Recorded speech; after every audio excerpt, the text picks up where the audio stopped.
Sup. Welcome to the Sports Yammer. I am the Sports Yammer. I am your host, the Sports Yammer, Matt Brown, with you here in Ray, Colorado, celebrating a Knicks victory. I'm trying to get my energy up, but I got to be honest, gentlemen, it's kind of gone because, oh my God, this weekend was a lot. And it's not even like I partied hard or I did a lot hard. It's just all of that took a lot of energy out of me. And I'll get to that in just a bit, in just a second. With me, as always, though, is the co-host of the Sports Yammer, Kyle Henley. Kyle, how you doing today? Dude, we got so much to talk about. Like, I don't know how we're going to sit this for 2 hours. I think we need more time than that. We don't got commercials or sponsors yet or time constraints. So, the world is our live stream. Anyway, Ryan is also here with us. Ryan, thank you for joining us. Ryan, how you doing today? Doing good, Matt, but not as good as how you're doing right now. I can tell you that for sure. No, you're not. I am, thank you for being kind. Guys, I am excited as all heck because I don't know if you heard. The Hurricanes won the Stanley Cup? Yeah, I was going to make that joke, you stupid ass. I was going to make that joke. You know that I do these long preambles that eventually ends with a corny-ass punchline. You dildo. It's Let okay. me do No one that heard next it. time. Hey, Matt, what happened? The Hurricanes won the Stanley Cup. What? Yeah. Shout out to the Hurricanes for winning the Stanley Cup. I will say shout out specifically to Jordan Staal. Absolutely. Oldest Conn Smythe Trophy winner. 37? 37. 37. He played a big boys game that series. From the net tip and everything in, like, man, he was spectacular. Well, real quickly, just so I can talk about what I actually want to talk about, I would have to say, like, is the moment of the series that goal from the stomach? Yeah, I would say, yeah, absolutely. Because it feels like he willed it. Because how many years has he been on the Hurricanes? Because I don't think he wasn't there a few years ago when they got whooped by the Panthers. No, he's been there for the better part of a decade. He started off in Pittsburgh, got traded or signed. Really? I think he was in Pittsburgh for like 7 years, and then last Mark 10. Mark and Eric have been bouncing around. That's right. Yeah, and then he's been with the Hurricanes for, I want to say it's been almost a decade now, if not more. Damn. Like, he's been like their rock for a long time. Wait, so that also probably means his brothers are like well over 40. Mm-hmm. Yeah. That's crazy. That's Eric's nuts. probably like 42, 43. I mean, Eric also played a long time with the Hurricanes as well. Yeah, well, didn't Jordan get one? He got the third of the three of Sid's cups, I think, right? I believe so, yeah. I believe he was on the Pens in that third cup. I want to say, though, did you guys see the picture of Rob Brind'Amour in the locker room? Oh, no, I lie. I did. Yes. Dude. That man is yoked. Holy God. Man, that is, if you need proof, Kyle, that they do not drug test coaches, take a look at Rob Brind'Amour. Oh my God. Like, the photo is insane. He is shredded. Yeah, I dare you to go to his face now and say that he did not get the monkey off his back. I will stand 10 toes on that and then call an ambulance. He will shove that monkey down your throat. Nah, dude. Nah. So the Lobachard show, they did a funny bit today. Look at us talking about puck. Anyway, but the Lobachard show, they did a bit today where the only thing they mentioned about the Hurricanes winning is that they said, quote, it's a fake win, and they only won because the Panthers weren't there. That is the end of our Stanley Cup coverage. Wow. Sour grapes. Well, I mean, they're Panther fans, man. And like, I get it. Cause like, hey man, like I guess kind of sour grapes, but at the same time, like the Hurricanes like got sent packing multiple times by the Panthers, and like in indecisive fashion. I know, but you play who's in front of you. But like when exactly, go Kyle. The Panthers had the whole entire year without one of their star players, right? He was injured before the beginning of the season, Barkov. right? So, yeah, It's recent world champion, Barkov. Yeah, that's true. That's incredible, but also like not for nothing, the Panthers had the whole entire year to get through that, and they still did not make it to the playoffs. So that's also on them. Just saying. Yeah, that's true. That was just a silly bit that I noticed from the Levitard show. Wrapping up our Stanley Cup coverage, though, gentlemen, for the first time in 53 years, the New York Knickerbockers won the NBA championship in 5 games against the San Antonio Spurs. And gentlemen, before we even get to game 5, we got to talk about game 4, because this would not be a Captain Clutch series. This would not be a New York Knicks series if it did not kill at least a quarter of its fans with cardiac arrests. That was game 4. Guys, I don't know. I don't know what were you guys feeling during game 4? Because game 4 was the largest comeback in NBA Finals history. 29 points down to come back and win. OG with a long 3 from Brunson that almost kind of feels like it was designed to miss for someone to get the tip in, because it completely pulled Wemby out of the paint, and it also low-key opened up the paint. There was no one in the damn paint when that bucket, when that shot went to the rim. Gents, what was it like watching game 4, or like of the amount of game 4 you were able to watch, like from a non New York Knicks fan that was having a cardiac arrest the entire time? What was it like? For you guys before I go on a soliloquy about what I was going through? Who wants to go? God, do you want to go first? You want me to go first?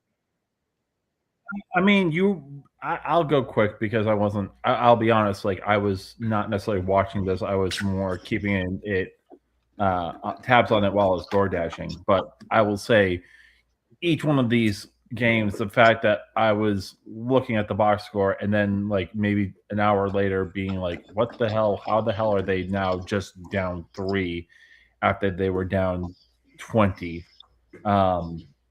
I got to give the Knicks a lot of credit to be able to come back each time from double-digit leads in each one of these games, other than game 3, when we all know why they lost that one. I got to give them credit. Like, I know that like people were saying before, like, well, the Knicks have the experience advantage, right? The Spurs are a young team, and like part of me is thinking like, yeah, I get that they have like the experience advantage, but I didn't think it was that much, because like a lot of these players are on a Knicks team that hadn't really smelled a lot of success over the last 3 or 4 years. So that's not that much more experience than what the Spurs had. But I guess those 2 or 3 years of experience was enough to be able to push through. And I guess also Mike Brown's experience in the NBA Finals too. So like I also like I don't know how Ryan feels about Mike Brown having a championship for the first time, but hey, it's really cool for him to finally get one. When honestly we all thought like this was a lateral move, not an upward trajectory move from the Knicks. I had 2 thoughts at halftime. First thought was my Spurs and 6 prediction was looking pretty good. I was if they'd won the game, I was gonna hit you with the SpongeBob meme where he's like, you like Krabby Patties, don't you, Squidward? And I'm like, hey, Matt. I had that locked and loaded, ready to go. And then when Frankie, I was gonna cry if you sent that. I was like, I would have just absolutely broken down into just a puddle of tears. I had it locked. And I was like, oh, it's gonna be amazing. Yeah. But then Frankie posted, I'm like, hold on, I've seen this story happen before. against the Cavs when we were up 22 in the fourth and lost to the Knicks. So I thought there's still a half left, and there's a real possibility they come back from this deficit and make it a game. And it's kind of what happened. The Knicks, I would say, probably weren't the better team for the majority of the series. They were better when it mattered. That was in crunch time. That's in winning time. And that kind of showed the difference in the experience between the Spurs, and this is really their first time in the playoffs, and the Knicks, who have been here the past 3 or 4 years playing in these big time leverage games. And the biggest difference for me, what I felt was that in the biggest moments, the Spurs superstar didn't step up and the Knicks superstar did. Wemby's conditioning, he looked gassed. He looked very out of it. He did not have his leg under him for late in those fourth quarters when you really need him to. Like, he went to the free throw line and missed 2 big free throws in game 4 and then missed 1 of 2 in game 5. I mean, like, if that's, and Jalen goes to the line and just drills those. I gotta give it to Knicks. Like I said, they weren't the better team for the majority of the series because the Spurs had a double-digit lead in all 5 games. But they won the minutes that mattered, and that is all you really have to do to win a championship. Is you, at the end of the day, you may not be the better team for the majority of the game, but if you have more points at the end than the other team does, who cares how you got there? Bro, like, okay, so like game 4 was not good. So I was going through a lot with game 4. So I was also sick. Like Wednesday and Thursday, I wasn't feeling great. Wednesday, I was feeling terrible, like poo-poo death. And Thursday, not great, not as much like poo-poo death, but like still not great. So I was like, all right, this is sickness, but at least later today, I will have at least have the Knicks game. So the Knicks is on, and it's going como se dice, fucking awful. And I'm like, I hate everyone. I hate everything. The world is terrible. And I'm watching it on my iPad. And so when that happens, I like switch off my ESPN at the half and I switch over to old Law and Order episodes, the Law and Order channel on the Prime Live channel, just because I'm like, I need to watch something that will calm me. How about Murder in New York in the 90s? It did work. It calmed me very much so. But then I played the rest of the game on my phone. I streamed it on ESPN on my phone.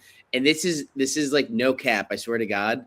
Like there was the sick part of me that like saw that like the sick part in my mind that was like, I was like, look, as long as it doesn't get above 30, and if they can cut it to 15 by the 4th, they have a chance. And it didn't get above 30. And they cut it to 15 by the 4th. And I was like, you got to be kidding me. No way.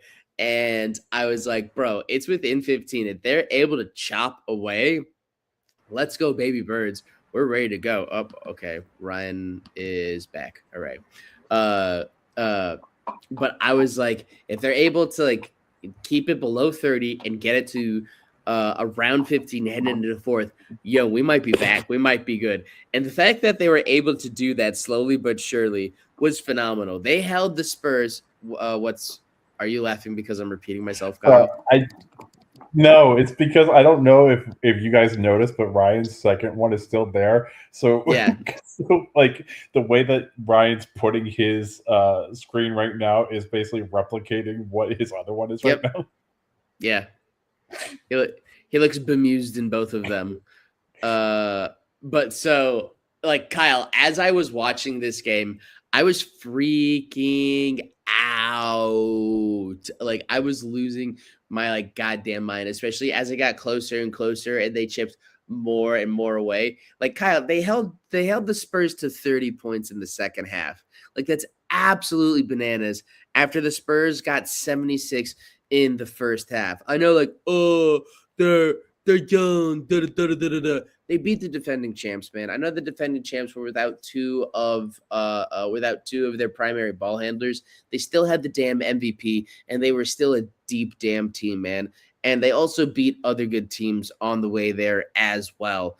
So I like the Knicks doing that and like able to come back all the way. And then that last play where, first of all, I just want to give a shout out to De'Aaron Fox for not remembering how to play basketball. I like oh good, Ryan, you're here. I'm giving a shout out to I'm giving a shout out. Your MVP, Darren Fox. Dude, The Knicks MVP. MVP. Dude, MVP De'Aaron He Fox. should have won MVP Finals. He should have won the Finals MVP. Dude, I don't know why He did. I don't know why everyone is so upset that he's making $200 million next year. I think it's money well spent. I think he For the earned Knicks, absolutely. Yes, correct. Yes, thank you. You caught on to the joke. Very good. But yeah, no, the end of game 4 though, my like De'Aaron Fox not remembering how basketball works aside, which first of all, thank you so much. But I saw a meme where it was like, if only De'Aaron Fox and J.R. Smith traded what they were supposed to do, they would have both won their game. dude, Don't remind me of that, please. Oh man, like just so much, just like God bless him for that. But like, so that last play though, where they tossed it over to Jalen, who was getting covered by Wemby, and he was able to pull Wemby completely out of the, not just even out of the paint, but out of like, he didn't even have like a possibility of doing the thing where he's a freak, so he can do like 2 steps and he's like, haha, I'm under the rim again. Like he was like damn near by like half court and he launches one.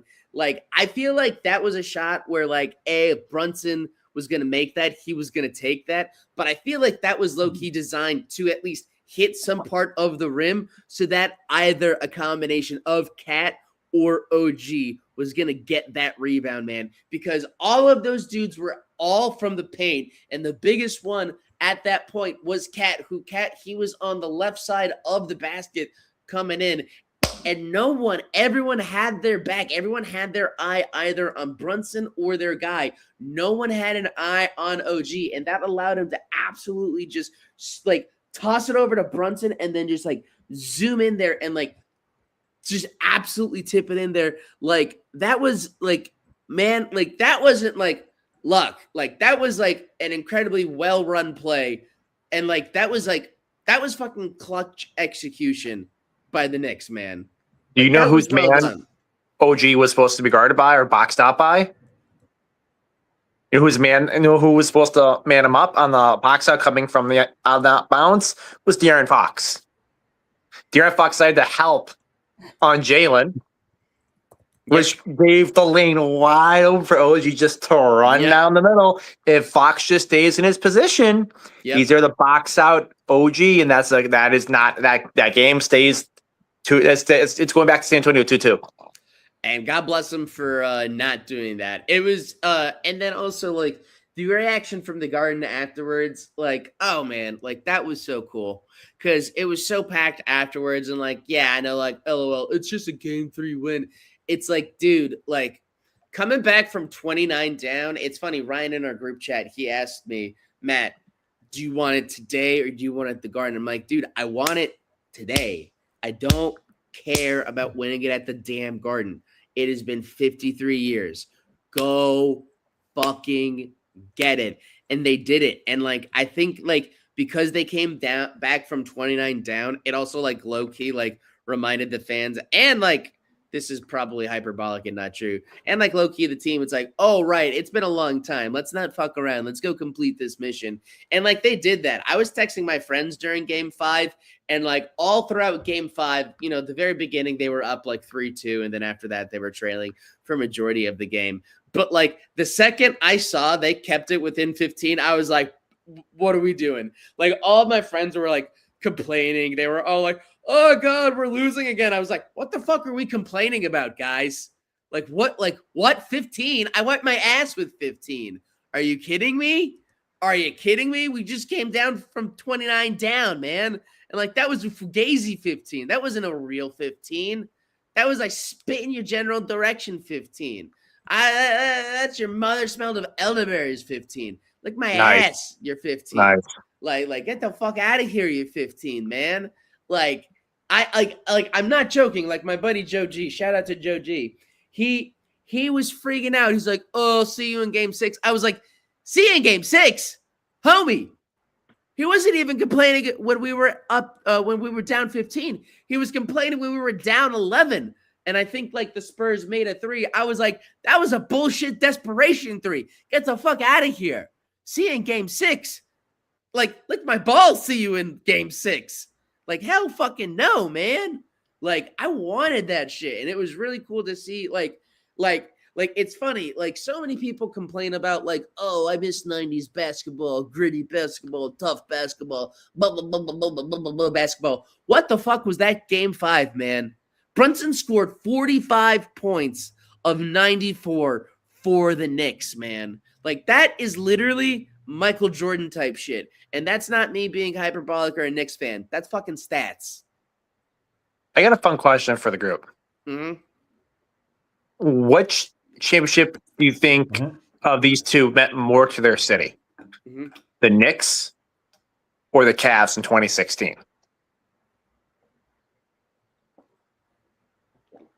I think the Knicks because the thing with the Cavs and the only reason why I say that is because the 2016 Cavs had Kyrie, Kevin Love, and LeBron. And I'm not saying that was a given because they were also going up against a dynastic a dynastic, let's go, I say words right. A dynastic team in the Golden State Warriors. So it was not a given. But with a team, it's kind of like, and I only say this because similar conversations have been had recently in terms of like who's more loved, Ewing or Brunson. Ewing's success was expected because he was the number 1 pick and he was supposed to be this dominant force. And like, I'm not necessarily saying it was expected, but I feel like it was less of a surprise than what happened with the Knicks because the Knicks were kind of very much spackled together. Even like Cat as a number 1 overall pick, like Cat was looked down upon. Cat was called soft, man. And like I almost am hoping I'm not taking away from the 2016 championship because that was a very, very, very, very good championship. You still had to get that shit done, man.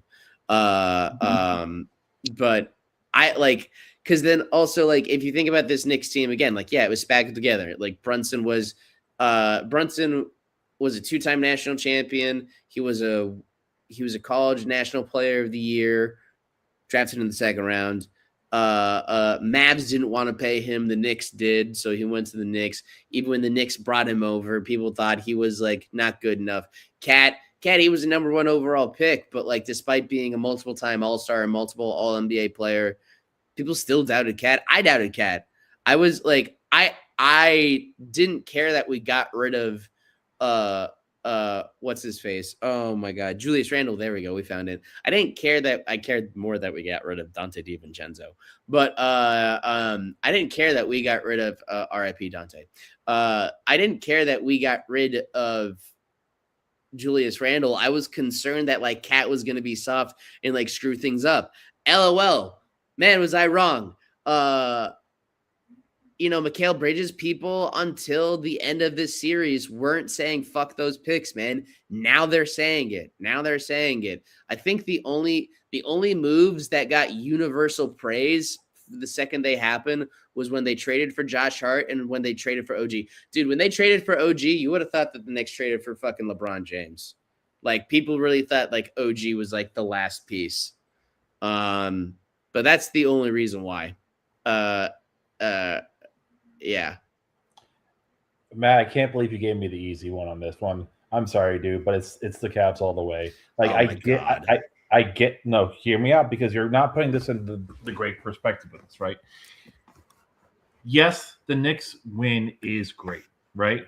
It's incredible that they did that they finally got one after 50 years. But look at all the other teams that they have, right? If the Knicks didn't win it, the Yankees are always in contention. The Rangers have been there not that long ago in terms of the Stanley Cup Finals. You have all these other teams that can bring championships to the city that Cleveland can't. Look at the other teams that Cleveland has. A Cleveland Browns team that can't get out of its way, and a Cleveland Indians team that hasn't won, in 70 years? And the last chance that they got to, they lost in an incredible 7-game series against another team that hasn't won it in forever. This is a completely cursed city. And yes, they had Kevin Love, they had LeBron James, and they had Kyrie Irving, but look at what happened before then, right? The fact that they had LeBron for 8 years, they couldn't get they only could sniff the finals once or twice and didn't get anything out of that, and then he leaves and you don't think you're ever going to get anything back. The fact that you had Andrew Wiggins, the fact that you had a number one in Anthony Bennett that didn't pan out for anything. Yes, you got Kyrie Irving, but that didn't really mean much Okay, there we go. until LeBron and Kevin Love got there. And even with that, we keep forgetting that. You know, Ryan, what's the worst? Okay. The worst part about this? I don't know what we lost.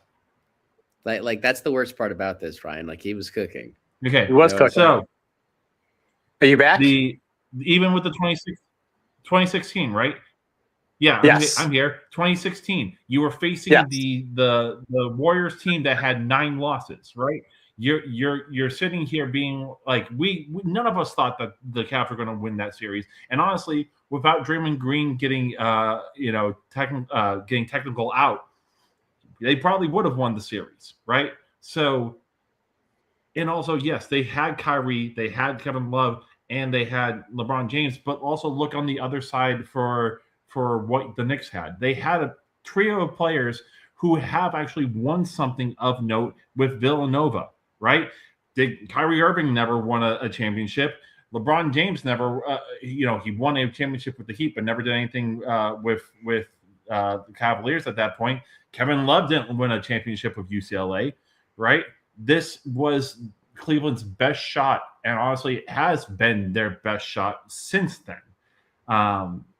That's why I think the Cavs are, by a little bit, I think that's why it means a little bit more to that team, because of every other chance that New York has to win something. We haven't even talked about like the fact that the Bills technically are a part of this too, right? Like they have an ample amount of teams that could potentially win something. What does Cleveland have?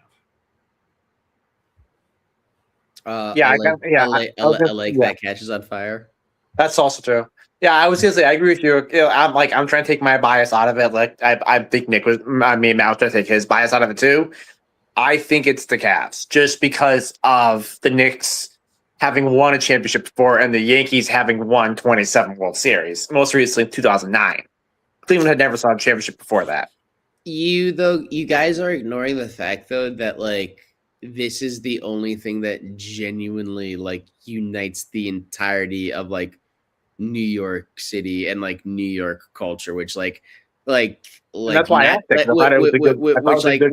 Which not to be hyperbolic, but like that is no small thing. Like you can say the Giants, you can say the Yankees, guys. Like you mentioned that you are alienating right away half the city, and not just like alienating them. You're like aggressively alienating them. Like what about Brooklyn now? Yeah, they don't give a fuck. Well, okay. Wait, hold on. Brooklyn in what sense? What do you mean Brooklyn? Well, Matt, not for nothing. You're starting to sound a little bit like Frankie in that situation. And I hate to say it, but you kind of sound like Frankie in this, right? It's not our fault. I'm not racist. How dare you? No, I'm just kidding. It's not our fault of people outside of New York City that your city can't pay attention to their teams enough. It's not our fault that they don't care about hockey as much, that they don't care about baseball as much of a unifying way as they do for the Knicks. It's kind of the same thing with the idea of the everybody loves the Patriots, but everyone's not happy if the Celtics don't. See though, that's discounting though like the power that the Knicks have in unifying New York. Because, like, yes, it's the one team that unifies New York, but also, like, you got to think about it like this, too.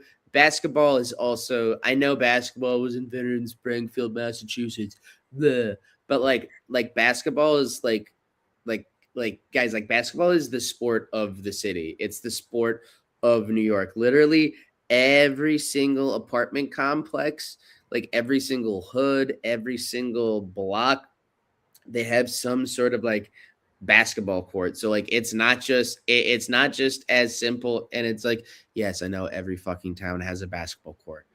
Fucking stay with me.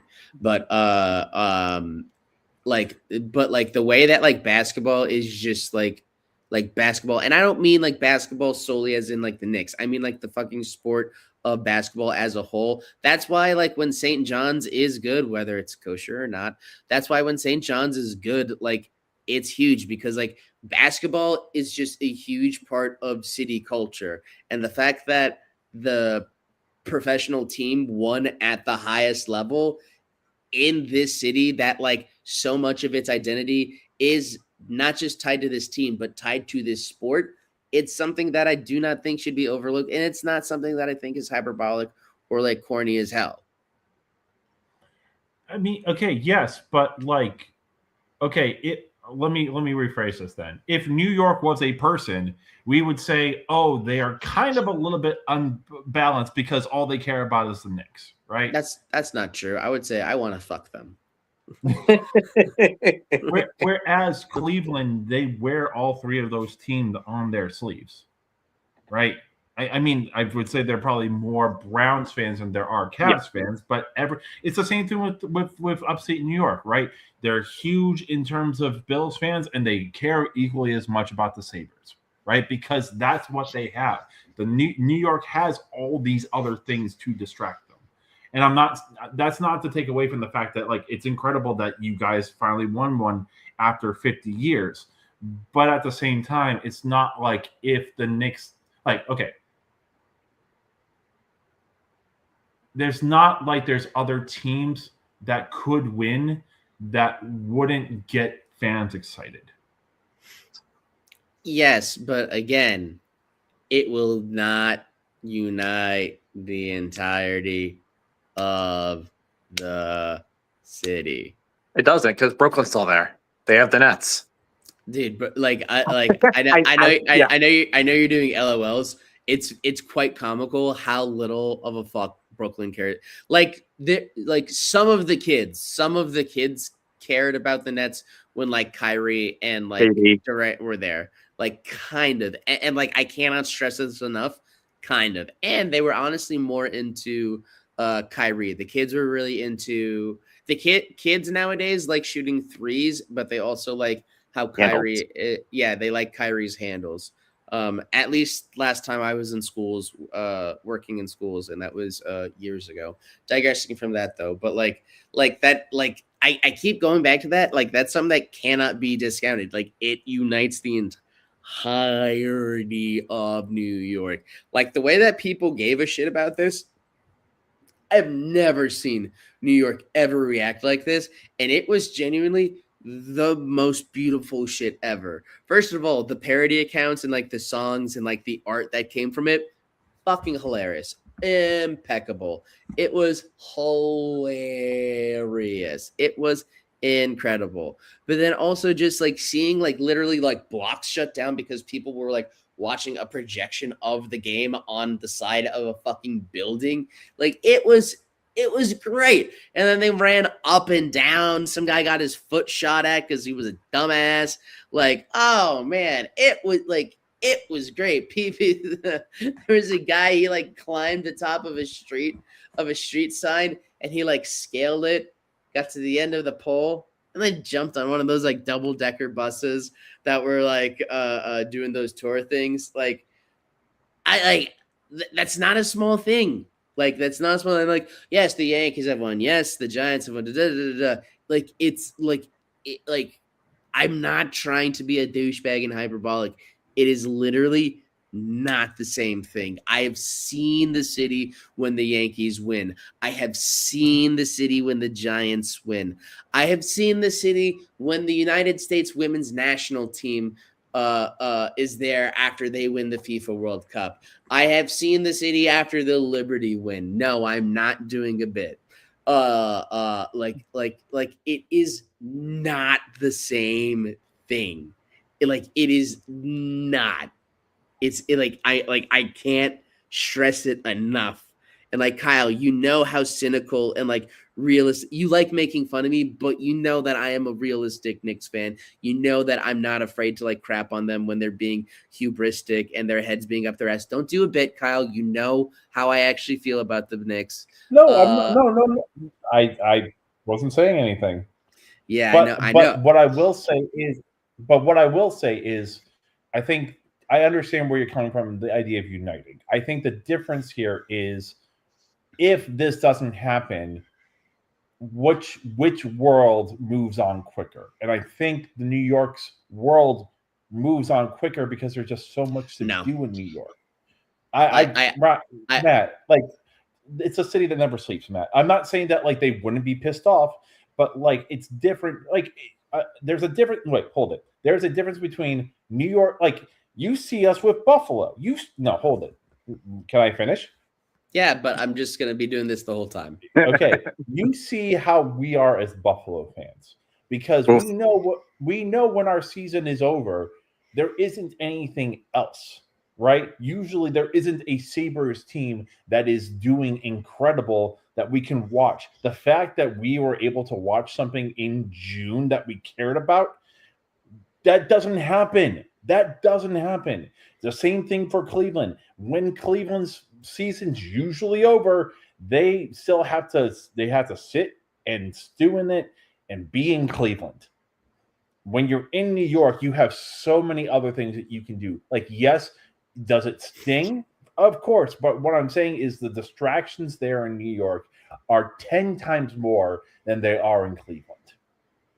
So first of all, just because New York is a doper city doesn't mean that they're better off. Like, sorry that Cleveland and other cities suck, but that doesn't mean that New Yorkers should this is why get over it.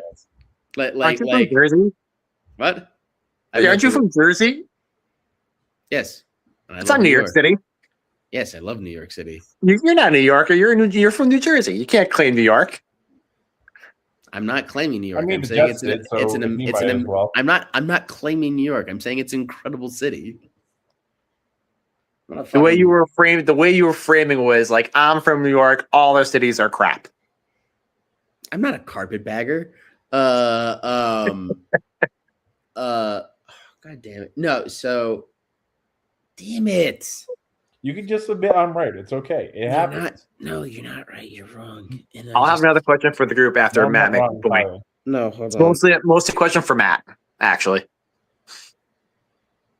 I don't fucking remember. I had an actual retort and then I just completely forgot it. I'm actually really upset. I had an entire retort and it's gone.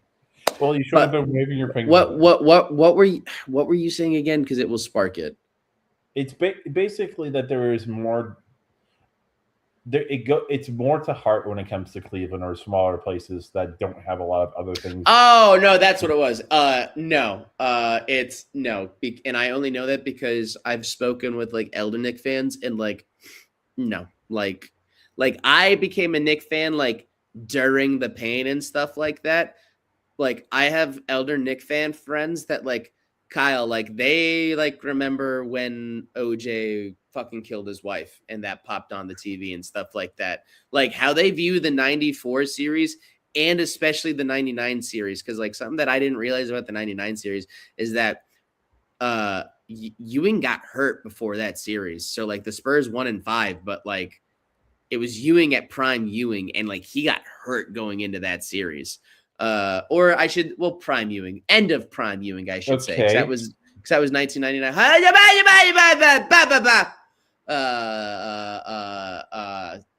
So like, no, like, dude, like I have spoken to them and like, I've seen your faces talking about the Bills losses and it looks like their losses. Like Knicks fans, like if they lost this series, this would have broken them. Like you would have had to put 8 million people on suicide watch. 4 of them Knicks fans and the other 4 their spouses. Okay, but you're also talking about a team that has had success, like not title success, but some success in general in the finals and the conference finals, right? They don't care about that. No, but this is my point. you're talking about Knicks fans. I've also talked to Cleveland fans. One of my best friends from restaurant work is a Cleveland fan. The amount of shit that she has had to been through in terms of a Cleveland Browns fan, why are you trauma pocket watching, man? Like the Knicks fans are allowed to lament the 53 years, dude. Like that's trauma pocket watching, man. What I'm saying is that like, goddamn, like you're looking at Cubans that just survived Castro and being like, look, I know you survived Castro, but this wasn't as bad at the Holocaust. You literally brought it up. You literally just brought that up. What I am saying is that I would like to think that if any market has a corner on holy shit, what the fuck are teams? I would like to think it would be a team like the Cleveland Browns, a team like the Cavaliers that only has one championship, and it's only because of a wild and crazy thing that happened in Game 7, and a team in the Guardians that haven't won in 70 years. I think that's fair to say that at least they feel a little bit more cursed than the Knicks. Okay, so the Cavs, no, not at all, because they won more recently than the Knicks. Guardians, they don't play the same sport as the Knicks, so literally, I don't care about the Guardians. Also, like, why are you trauma pocket watching? Like, that's so weird to me. Because you started it. How am I trauma? I'm like, oh man, 53 years, this has been so hard, and you're like, and again. You are someone that just saw this person swim to Key West 90 miles from Havana. They're like, oh my goodness, I'm no longer in the land of communism. I'm not. Thank you, Lord. Oh my goodness. Que tal, que bien. And then you're just like, hey, man, look. No. At least this isn't the Armenian genocide. Matt, that's not right. You know where this started. I said that there's more distractions in New York than there are in terms of Cleveland, and that's where I went. And then you were like, no, I can talk to any certain New York fan that still feels the pain from 50 years. You're the one that started that, Matt. So, yes, I was because talking it's about true. And then you keep knocking it down, like, well, they have so much more junior. I'm not. And I'm telling you, they feel like shit. They want the Knicks to win, and they finally got it. This would literally kill them if they lost. They won 10 years ago. I don't give a shit about Cleveland right now, man. I was answering the question that was posed, and that's why I was saying that 2016 Cavs meant a little bit more than this one. It's not by a lot. They're both incredible, but I would say based on the surrounding city, it means a little bit more to Cleveland than it does to New York. I just feel like the Cavs, I also just don't feel like the Cavs mean nearly as much to Cleveland as the Knicks do to New York. I really don't, man. I think it's more that any championship would mean more to the city than it would be to New York. Like any championship. Yes. I don't know, man. So, but we actually got some good leg room out of that. Good leg room on that. That was good. Also, hope you bring the same energy when the Bills win the championship next year. What, the haterish that you're bringing, which I have no clue why you've been against me the entire time. Ryan, I get. He's salty that he put his faith in the biggest playoff choker in history. I wasn't even salty. I just like to play devil's advocate. It's fun. I've been with you. Just get out of here and telling me that Cleveland didn't care about the championship that they won. Oh, I don't think they didn't care. They obviously cared. Well, I have another question. Please give the Bills some of your luck. Let's hope that the NYC area can stretch out to Buffalo this time. Nah, dude, you got to go talk to Kathy Hochul, man. That's the only thing you getting. So my next question is mostly for Matt McCall. Feel free to chime in on this one. Yeah. With this championship, is Jalen Brunson the best Knick of all time as of right now?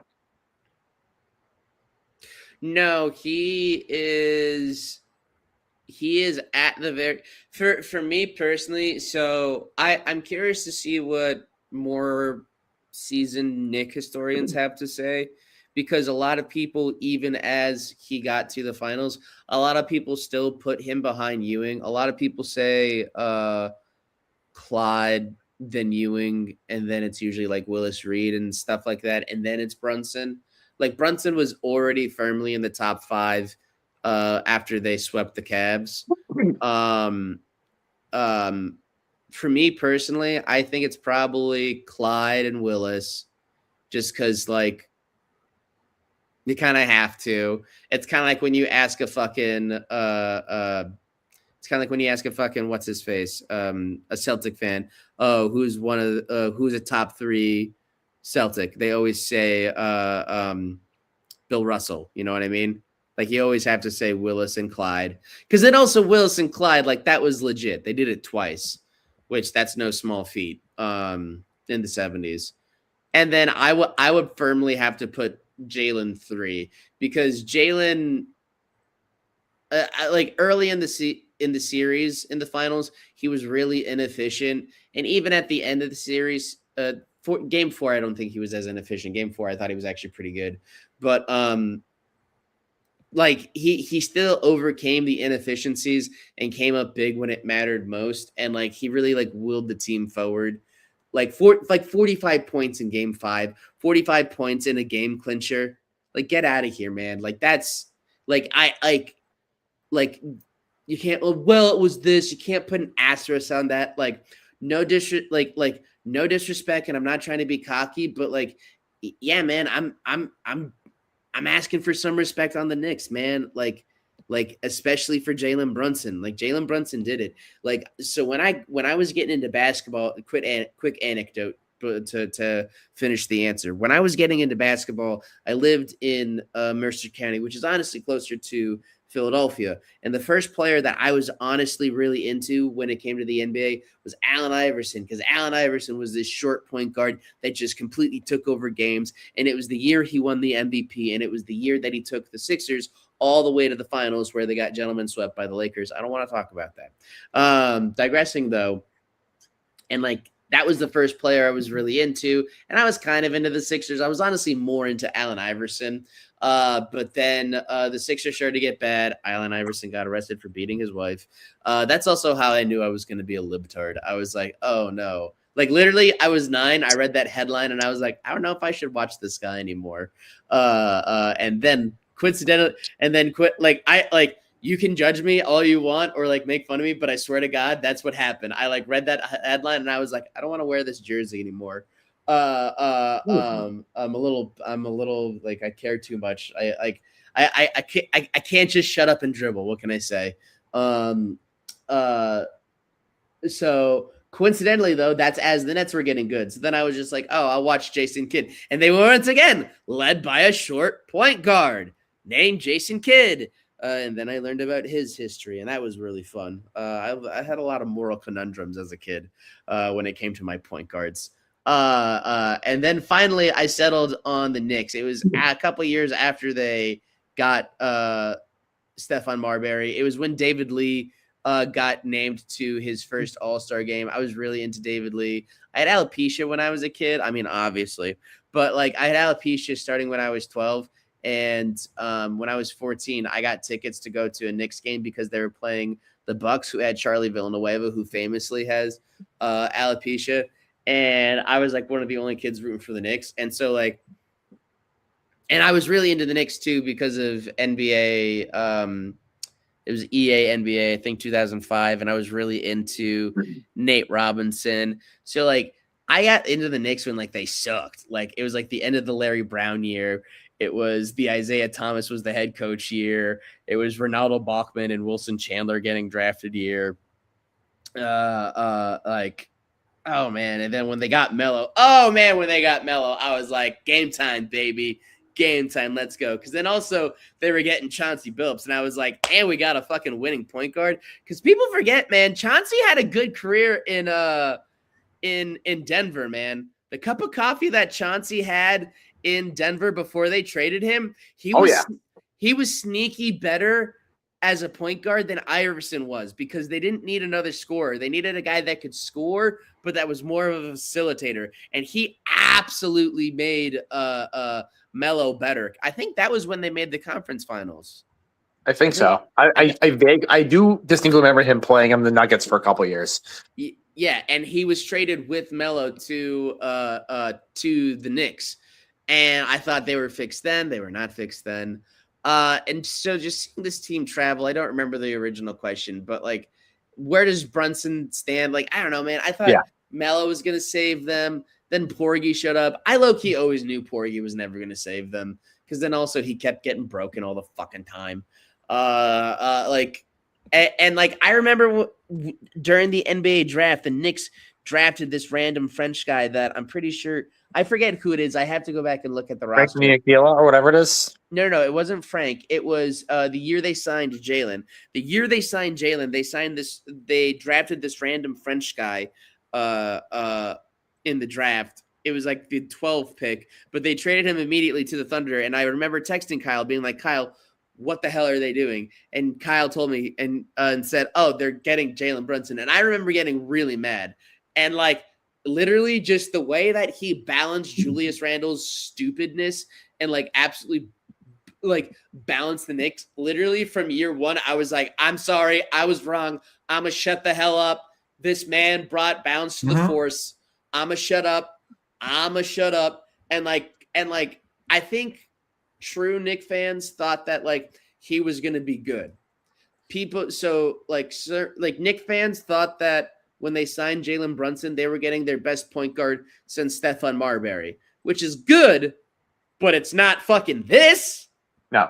It's not this. It's not all NBA second team. It's not conference MVP. It's not finals MVP. It's not 45 points in the fucking closeout game. Like, get the fuck out of here, my guy. Brunson is like Brunson. I was thinking about this today, and I'm not being hyperbolic when I say this. Like Brunson, I think surpasses Eli in New York lore. Like I think like Brunson is like low key already on the same status as like Jeter. And I don't think so. Eli beat Brady twice. Eli beat Brady twice. Brady, like they're talking Tom Brady. I go back to the bane of everybody's existence. I go back to what I say about the Knicks. So that's nationwide. That's not New York. That's nationwide. That's not New York. I go back to New York, man. They don't care about the Giants the way they care about the Knicks. They don't. Like it's like team in New Jersey, like where they belong. Like Kyle, like it's like what Amin says. Like winning one in New York is like winning 1,000, and like you can roll your eyes all you want at that, but like, bro, like no, Jalen is, but like then like Jalen is up from the Giants to New Jersey where they belong. I'm not having that fucking conversation right now, dude. I'm talking about the Knicks. It's true, but I'm not having that conversation. I'm talking about the Knicks. Why are you guys like ruining this? You guys are low key kind of ruining this, and I don't know why you're being dildos, man.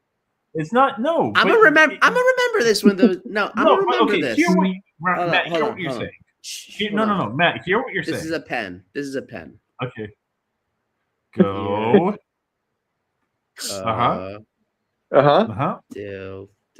Dildo. Okay, Matt, hear what you're saying. Okay. How many teams technically 29 are in New York? Does New York City count? 8.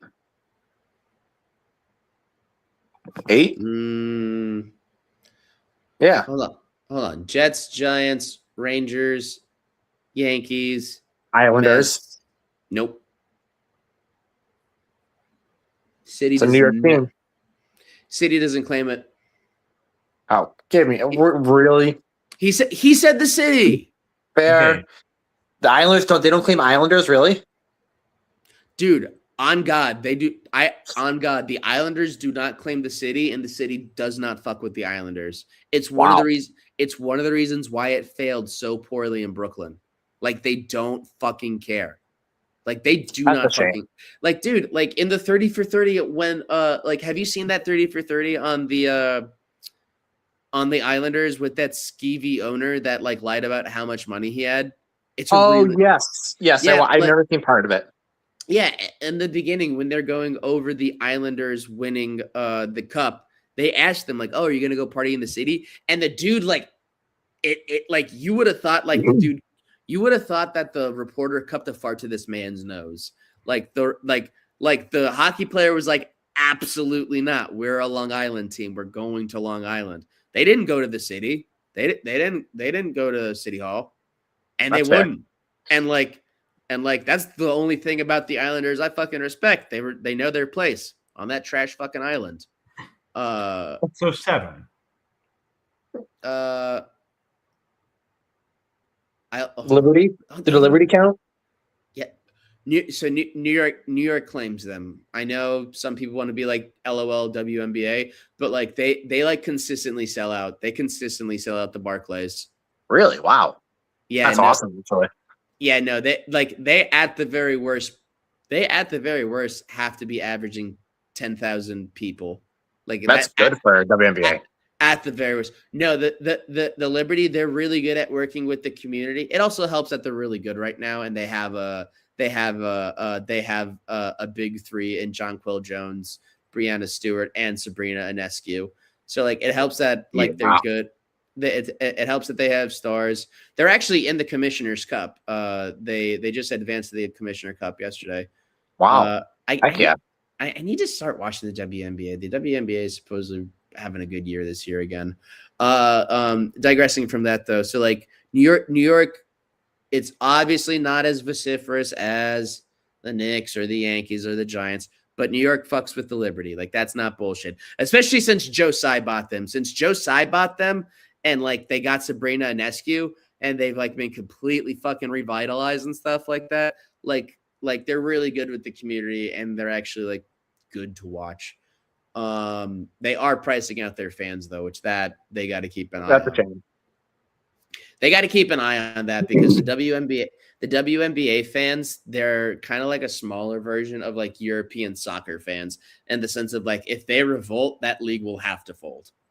Yeah, like 100%. If they revolt, that league will have to fold. Like that league will not be able to sustain just like forcing us to deal with it. Like they will have to fold. Digressing though. Yes, they claim the Liberty. So it's Jets, Giants, Yankees, Mets, Rangers, Knicks, Liberty, New York Football Club, Gotham Women's FC, New York Golf Club. I'm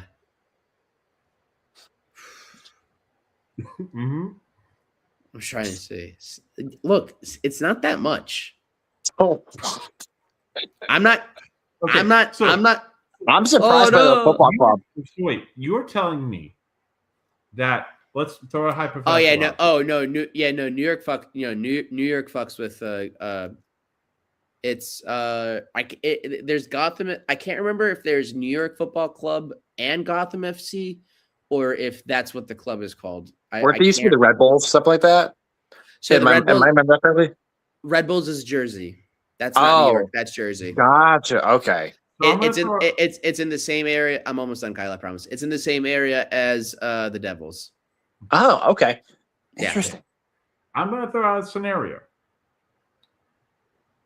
Either the Giants or the Jets win the Super Bowl in the same year that either the Yankees or the Mets win the World Series, in the same year that the Liberty win the WNBA, in the same year that the Rangers win the Stanley Cup, but the Knicks don't.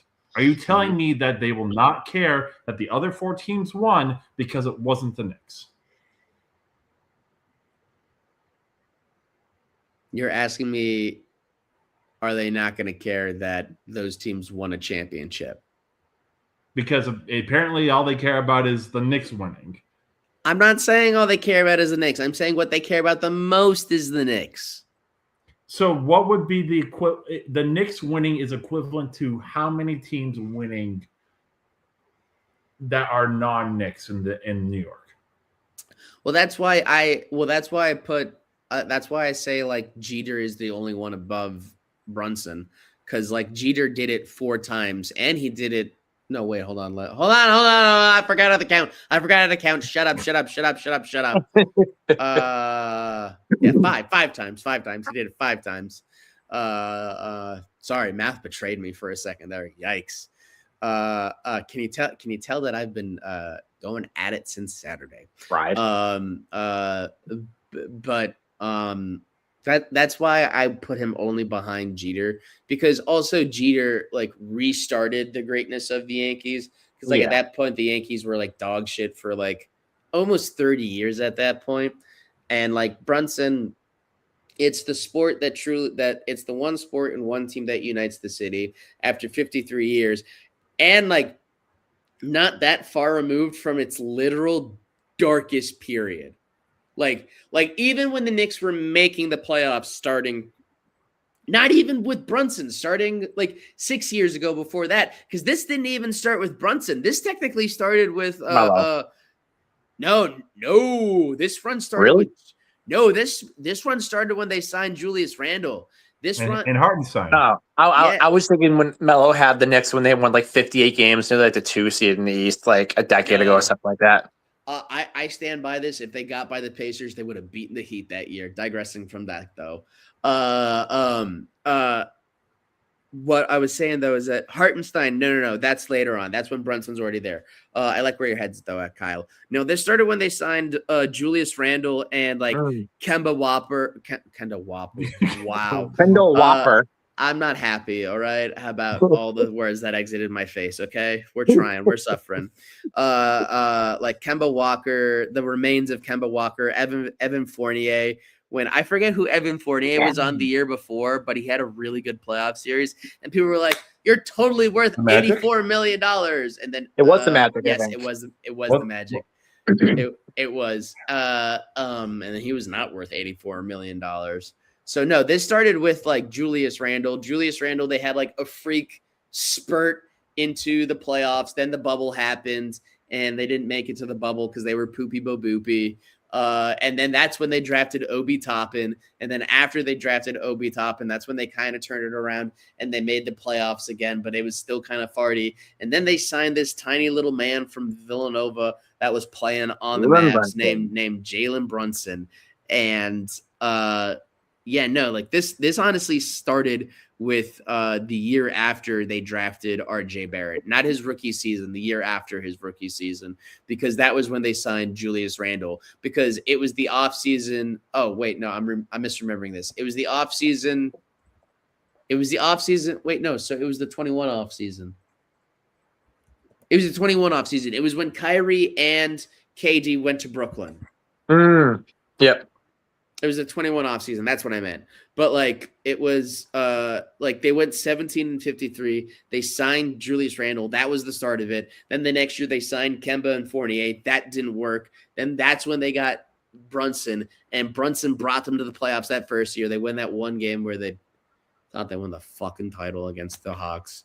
It's okay though, because it ends up working out because we end up winning the title and Trae Young still sucks. But like then like they signed Brunson, and then like Brunson was like the key that like unlocked it, and then they stumbled into Dante DiVincenzo and the power of friendship, and then they trade for Josh Hart, and then they just are like, you know what, picks are meaningless. They're just like theoretical, man, and they send that over to the Nets. Enjoy the low 20s for the next few years, Nets.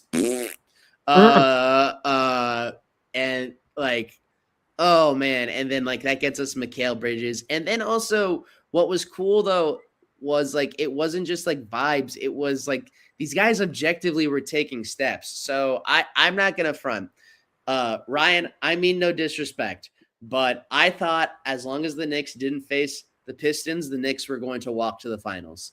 Like when it got to the very end of the playoffs, I was like, yo man, if all they got to do is play the Cavs, we're at the very worst going to be playing for the trophy. We might get the belt taken out on us, but we'll have a chance. And I thought the only shot they had was against the Spurs. Did I think it was going to end up in 5? No, I thought this was going to be painful. I thought this was going to be so much more painful. It was painful. I don't want to do this again. Like I need another season of basketball. I don't need to do this again anytime soon. I need a breather. Like, call me in April when it's playoff time. Then maybe I'll be ready. But like right now, give me 5 fucking minutes, please. But like, and it was cool. Like I was worried, man. They fired Mike Brown. Like they lost 2 games to the Hawks. And like people, and like I this is the one thing about this Knicks run that I don't like people are doing. They're trying to rewrite some of these damn teams. Like with the Hawks, people are like, rewriting the Hawks. Bro, fight me. The Hawks were, quote unquote, the best team in the East at the end of the season. All I heard was no one wanted to play the Hawks. You don't want to play the Hawks in the first round. You don't want to play the Hawks in the first round. You don't want to play the Hawks in the first round. What the fuck happened when we played the Hawks in the first round? It took a second, but then eventually we took that ass. Then we get to the Sixers. Dude, like all of my Sixer fans were talking shit to me. Of course. Like Jay and Jordan were legitimately both like, we want to see the bald man cry. And then and then they were like, man, look at all these belt to ass memes. I'm like, you goddamn right. You said you want to see the bald man cry, so you're gonna see the bald man gifs. And then like when I saw her playing the Cavs, I was like, yo, this might be a gentleman's sweep, but I was also like, no, it's not gonna be this easy. And then it was that easy. No disrespect, but Ryan, it was oof. If we win game 1, it's a completely different series. And you didn't, and it wasn't. I know. And analytically, we won the series. What are you talking about? Yeah, analytically, you're the champions. Exactly. Oh my god! Like this was like about. I mean, clearly it was as good as it could get. They won the title, but like, I think about like the beginning, man. Like people were getting ready to fire Mike Brown for fucking Billy Donovan as Tiago Splitter gets hired to be the Bulls head coach. Like that was a real conversation in New York media. Why wasn't that a bigger story? If Mike Brown fucked Billy Donovan, is that what I said? Why wasn't that a bigger story? Yeah. Oh, sorry. I said what I thought I said that I did not say was in the first round when they were tied at 2-2, people thought / wanted the Knicks to fire Mike Brown for fucking Billy Donovan. They wanted Billy Donovan to be the new head coach of the Knicks. They thought Billy Donovan was going to be an upgrade from Mike Brown, which, like, objectively, I don't think that's true because I think Mike Brown, even on his own merits prior to this season, is a better head coach than Billy Donovan. I would have to look at their resumes, but, like, I'm pretty sure Mike Brown is a better head coach than Billy Donovan.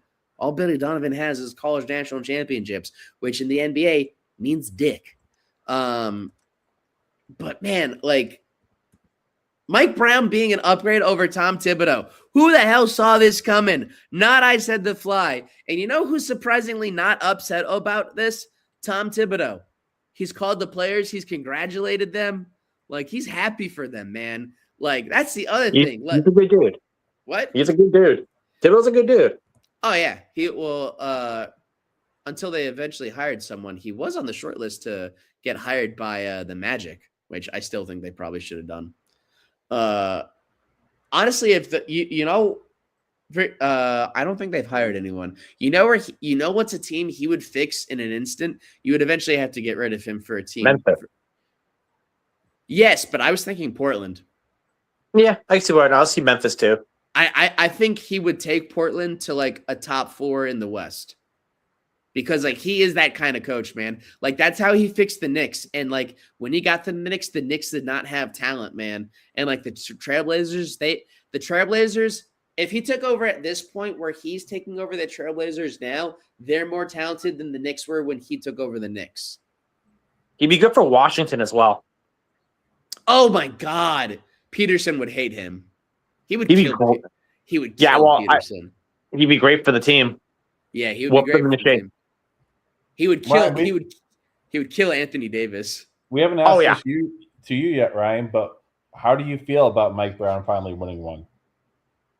I'm happy for him. I mean, he definitely learned his lessons over the last decade and a half. Let's be real. When he brought that team to those semifinals, they were not ready to be there, and he historically underachieved with LeBron on the roster. For the longest time, I thought Mike Brown was just the NBA version of Mike McCarthy. Where you had the generational player, you can only get to one championship or win one in Mike McCarthy's case, but Brown has definitely learned a lot. I'll credit Steve Kerr with a lot of his development as a coach. Because after being on Steve Kerr's coaching staff, he got to coach the Kings, who he took to the playoffs, which is a feat in and of itself.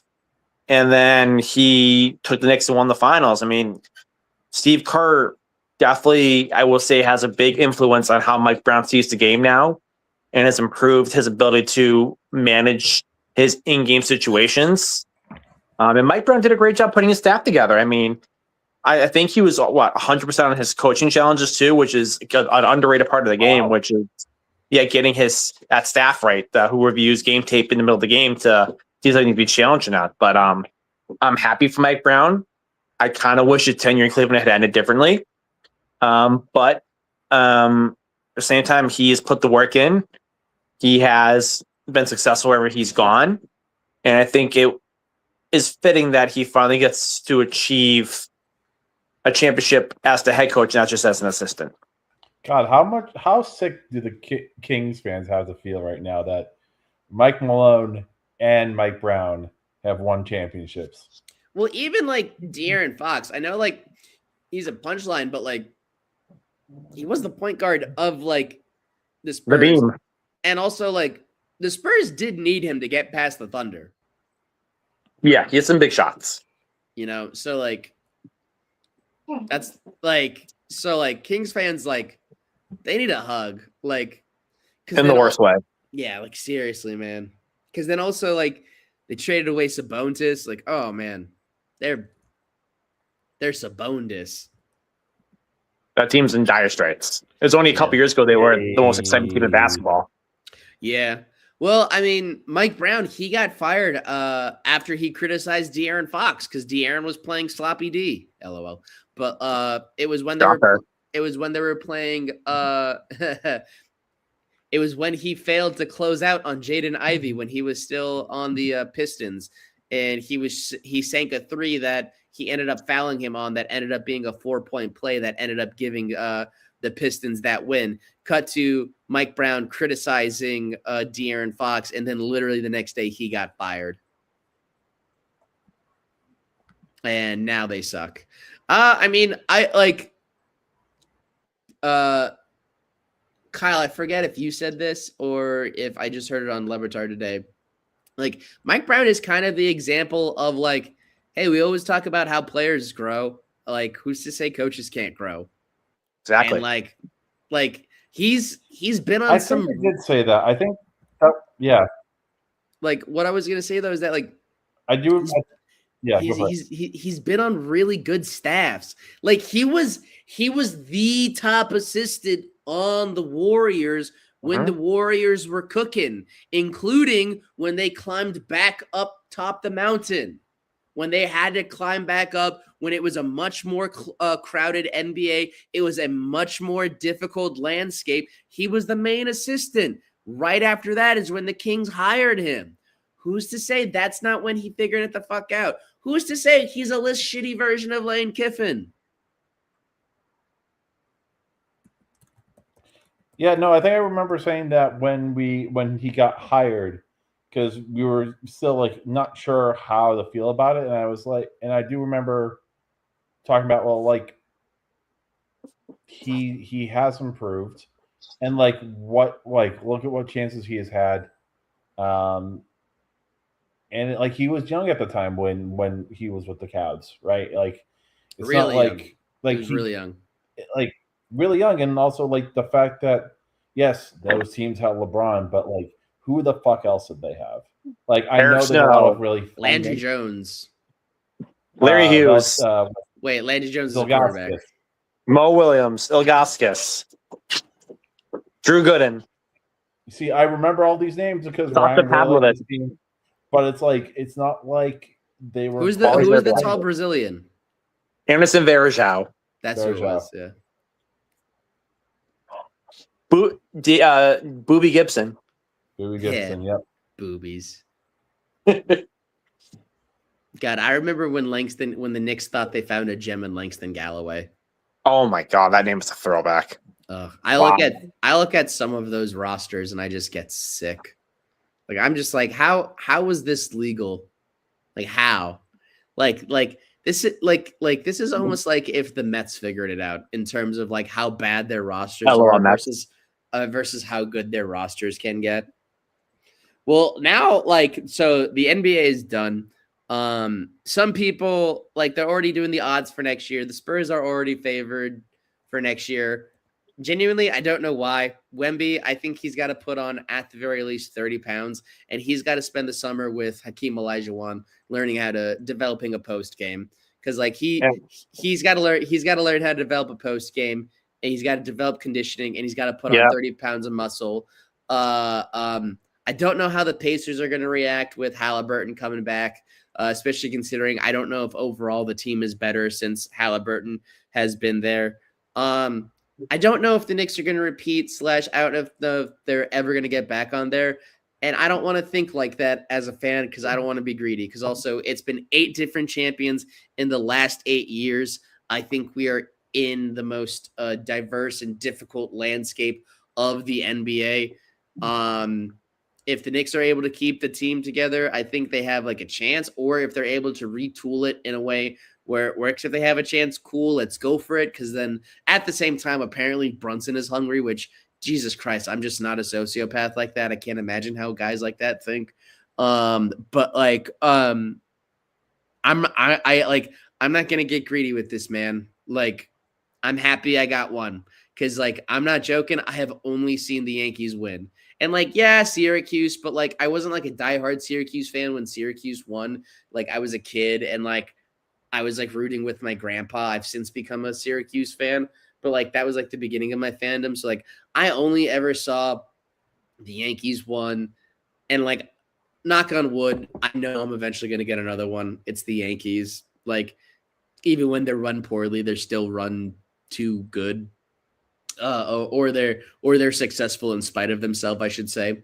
Like this is the only time I've ever seen like a non-New York Yankee team win a title, and it's cool as shit, man. And like I'm not going to take it for granted. I've been watching literally all of the content. I watched the entire post game. I watched all of the pressers. The pressers have been really cool because then what I've really liked is that like it truly acknowledges that like it really starts with the starting 5, even like Bridges with his struggles and stuff like that.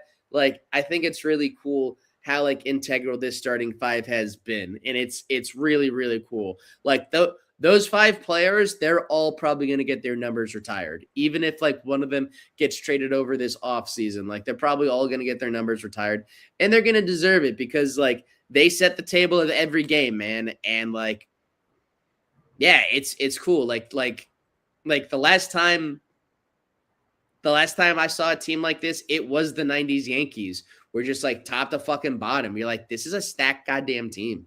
Like this team just fucking rocks, man. Like Miles McBride, like even guys like Miles McBride, even guys like freaking not Landry Shamet, Jordan Clarkson, even Jordan Clarkson, man. Even Jordan Clarkson, Jose Alvarado is never gonna have to pay for everything in Brooklyn. That man is the king of Brooklyn. My New Yorican goat, man. He won the fucking NBA championship the weekend of the Puerto Rican Day Parade. That is Brooklyn and Puerto Rican as fuck, my dog.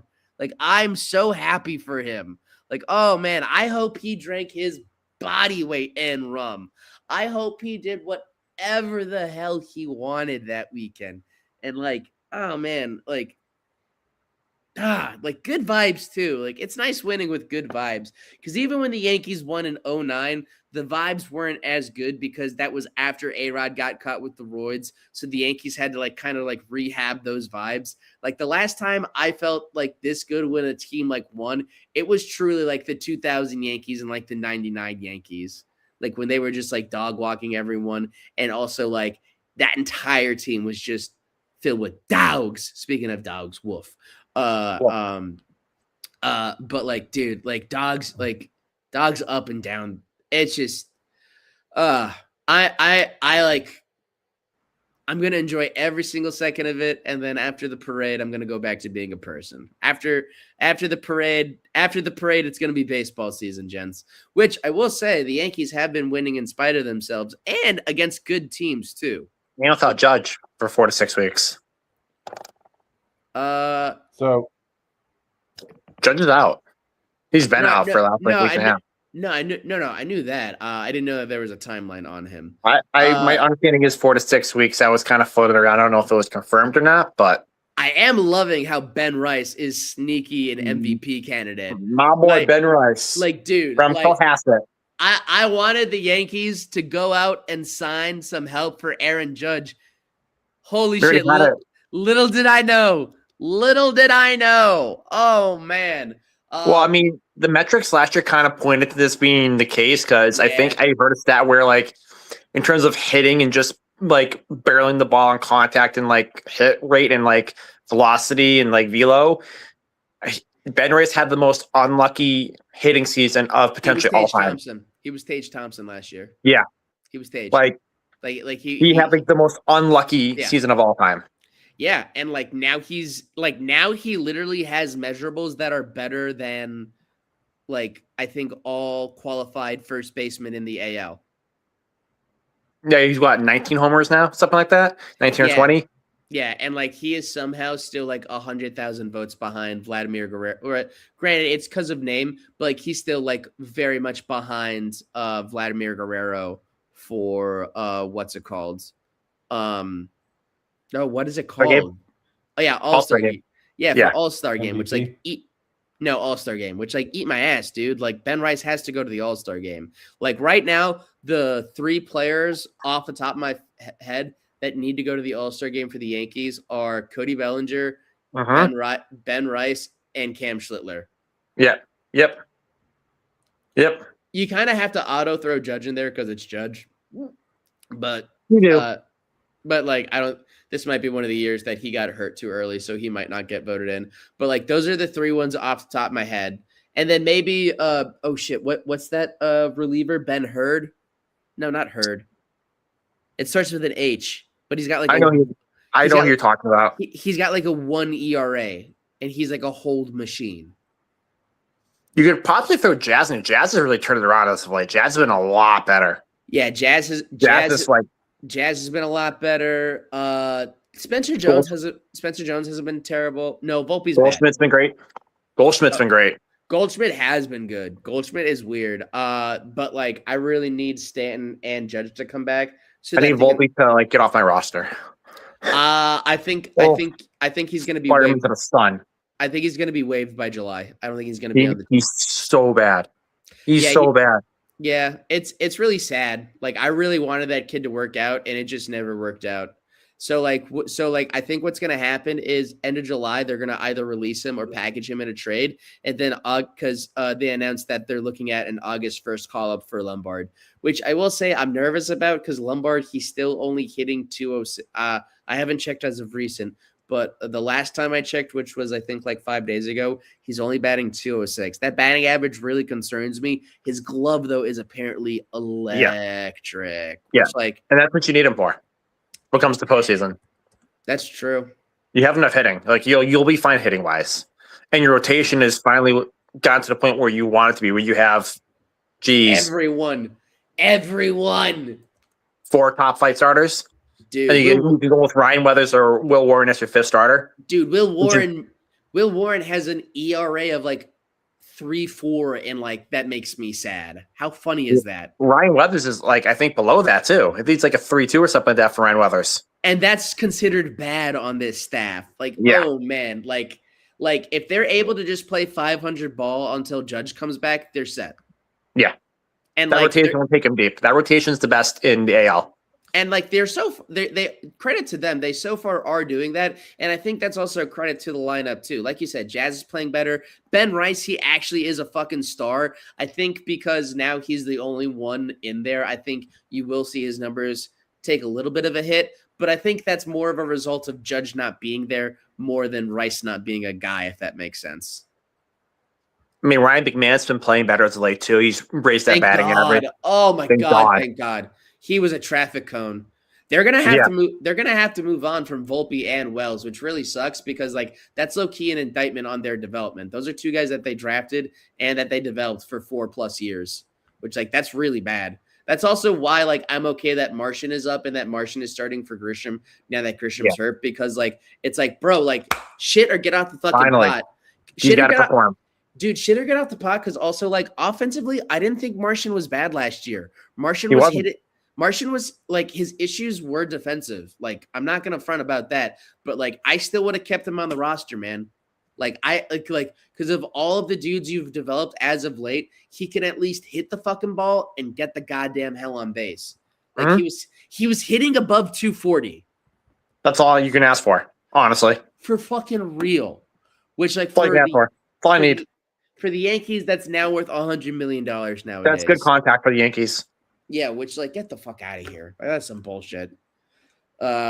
Anyway, Kyle, I know that you were trying to get in there because despite the fact that Ryan and I absolutely hijacked it with some Yankees baseball, which we're gonna have all summer to talk about. Last Thursday, according to my watch and according to my calendar and according to my friend Kyle, it was the start of the World Cup. It started with Mexico getting all of the red cards, but then it also got followed up with on Friday, the United States getting a big win, a 4-1 win against Paraguay. Now, I know that Paraguay, they're not like a global superstar and stuff like that, but a 4-1 win in the World Cup is a 4-1 win in the World Cup. Kyle, tell me about this win by the U.S. as well as some of the big stories going into / so far through the World Cup.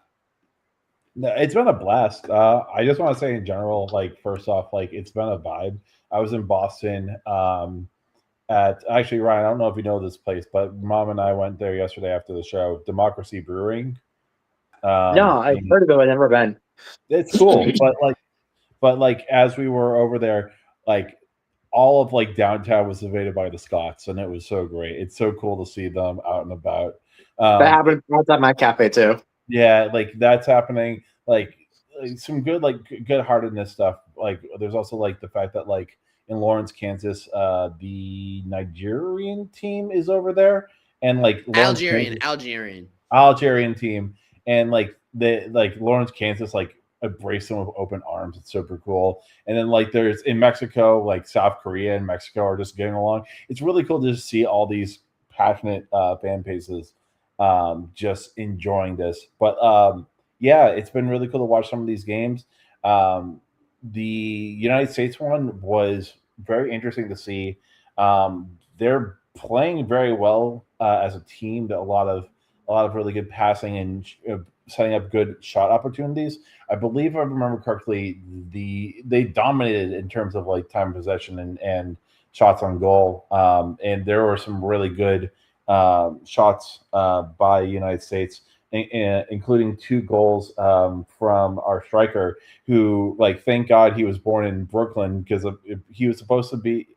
He was living in like their family was living in London, and their family's originally from Nigeria, and the mom came over to Brooklyn to see a couple of their relatives, and then basically she was so pregnant that the airline was like, yeah, it's a risk if we bring you on our plane, so you have to stay here and have birth here, and that's the only reason why he's on our team.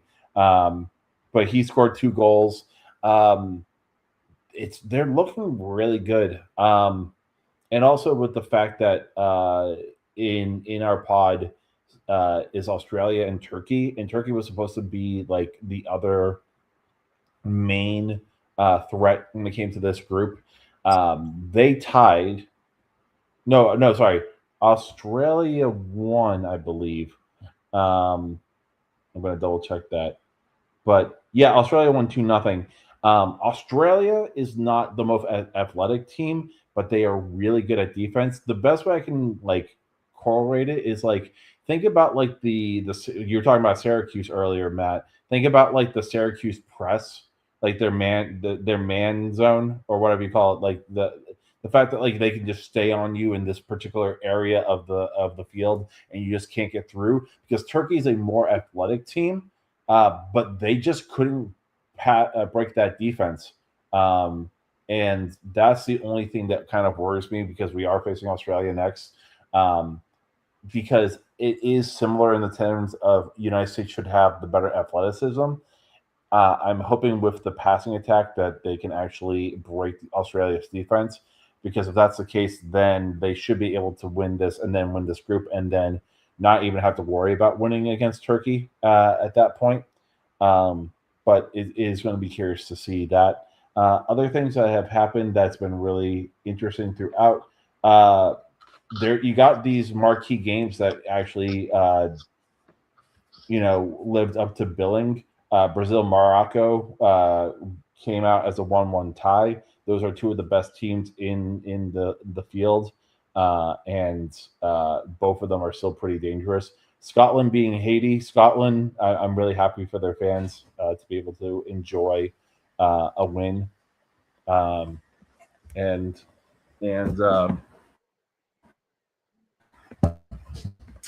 enjoy the win, and hopefully they can. I don't know if they're going to be able to beat Morocco or Brazil, but they're having a fun time.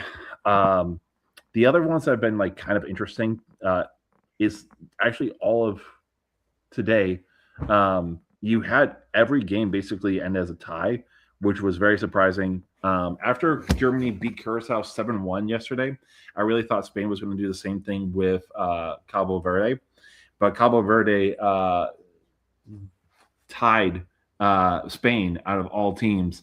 Now they were down their one of their better players in Spain, but like give credit to Cabo Verde and their goalie. Their goalie's 40 years old, and he basically was the star of that game. Spain getting a little bit chippy afterwards, saying that like they lost to an inferior team, but also like boo-hoo, you should have beaten them. Yep. And then today also, Belgium and Egypt tied. Belgium was supposed to be another favorite for this tournament. Seeing them tie with Egypt is very interesting. Saudi Arabia and Uruguay tying. Uruguay was supposed to be a little bit better than Saudi Arabia, but basically with all four of those teams tying, you're dead set even going into the second round. So we have no idea what's going to happen there. And then yesterday, Netherlands and Japan. That was a really cool game. Japan tied it up in the 90th minute, which it lived up to the billing. Both of those teams, even Netherlands is like a little bit older in the tooth, but they are still considered a favorite. Japan's a dark horse. To see them both play this well, they are going to be very tough outs if they both make it out of elimination. It's just been really fun, and even right now, New Zealand and Iran are tied right now. So I'm not like. Some things are going according to plan. Germany's probably looking like the most dominant right now. But this is very interesting to see Spain tie with Cabo Verde when Spain's supposed to be like the second best odds to win it all. Some people were saying that there was an issue of potential experience when it came to Spain. And maybe we're seeing that earlier now. That might become an issue if they make it to the knockout stage. I think it's interesting that Brazil and Morocco are playing each other this early, because like Morocco, they were the darling of the last tourney. They were a Final Four team, and they were no team to like sleep, to shake a stick at heading into this one. And like Brazil, I know it's not necessarily the same Brazil of old, but also like apparently this Brazil squad, like they're kind of young and like trying to turn it around. So like the fact that they're playing each other like right at the gate, that's really, really interesting. Has like there been any player that like has like, granted, I know it's only, I think, has everyone played one match, or is like everyone close to finishing up their first match, Kyle? So we have tomorrow and Wednesday for the last groups. I also did forget to mention that Ivory Coast upset Ecuador yesterday. Oh wow. They were also another favorite. Yeah. So Greg Cody's special team ended up being Ecuador. So we'll see if they can still make some magic. But no, there are still some other marquee games headed our way over the next couple of days. The ones I'm looking at are England and Croatia is going to be an interesting one on Wednesday. Oh wow. I'm also I don't know anything much about Uzbekistan, but like Colombia seeing if they can par on a team, because Colombia is another one of these ones that like is in between a favorite and a dark horse. So if Colombia can get out of the gates really quickly, especially with, I believe they have Portugal in their conference. Basically, that group is down to Portugal and Colombia. Whoever wins that is going to win that group. So they need to show some strong, basically have a strong start. Isn't Portugal potentially going to screw themselves because they're going to play Ronaldo, and Ronaldo is actually now a net negative for them? Yes, from what I understand, they have some younger depth, but they are choosing to have Ronaldo as well. I guess, and it's like literally just because he's being a fucking baby too, right? Yeah, I mean, you've had a long enough career and haven't won it, right? You want to be there. With this particular group, it might not matter, right? Because Uzbekistan and DR Congo are your other two, and they're not necessarily the most talented teams. So even if you lose to Colombia, as long as you don't lose to the other two, you're going to make it to the next round. And then from there, you're hoping that with this, some of the younger players are getting some World Cup experience that will help you in the knockout stages. But would I say that Portugal is a favorite to win? Not the moment, and we'll just have to see what he does in this group stage. What are some of the big time remaining matchups in the remaining groups, Kyle? So at least for the first wave of ones, the ones tomorrow is France and Senegal. Senegal's not necessarily the most incredible team, but being able to see France play, especially getting to see Mbappe play for the first time in the World Cup, that'll be a lot of fun. I'm very curious on this Iraq-Norway. Norway is supposed to be everyone's darling when it comes to a dark horse right now, because it is the most talented Norway team that they've had in like their history. They're not usually like a big one of the upper echelon when it comes to the soccer world. So if Norway wants to be that darling, they have to start strong against Iraq. And then, like I said, Portugal, DR Congo, England, Croatia, and Colombia, Uzbekistan would be the ones I'm looking at. I'm actually going to go out with Vanessa on Wednesday to watch the game at the bar. That's the one weird thing about this tournament that I don't necessarily like, is that there's a lot of 10 o'clock and midnight starts for games. Rough. Yeah, that's very rough. The Colombia's game starts at 10. But then heading out for the rest of this week, the ones I'm probably looking at the most are basically any of the Group B, because Group B, there's no clear favorite at this point. Canada tied with Bosnia, and Qatar tied with Switzerland. That's hilarious. Which, wow, was not expected. So basically, either one of those matches, if anyone can pull ahead, you're going to be the favorite coming into the week 3 of this. Mexico, South Korea is going to be also another really fun one. Those are the top 2 favorites. On Friday, you have USA and Australia. I think USA should pull that out, but I would not be surprised if Australia's defense could stifle the United States. It's not like we have the most consistent track record when it comes to the World Cup. And then honestly, the Group C's, Scotland, Morocco, Brazil, Haiti, particularly Scotland, Morocco, because if Scotland is going to make it to the next round, they have to beat Morocco. I don't think they can beat Brazil. I also don't think that they can necessarily beat Morocco, but if they can, having the Scots around for the knockout stages would be so much fun.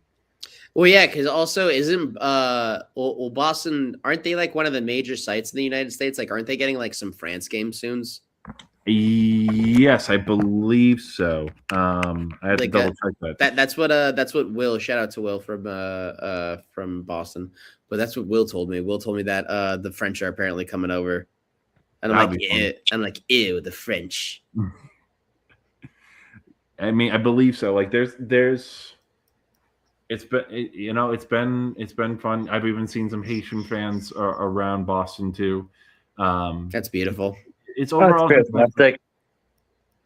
like I said, like I know that there's a lot of bad things going on with this, and that's no near like we have to go with the good and the bad with that. Like it is very important to state that like near some of these sites are also unfortunately also some sites where bad things are happening. Right in New York, you Yep. have right from around New Jersey is one site, and then you have Delaney Hall, like not even 8 minutes away.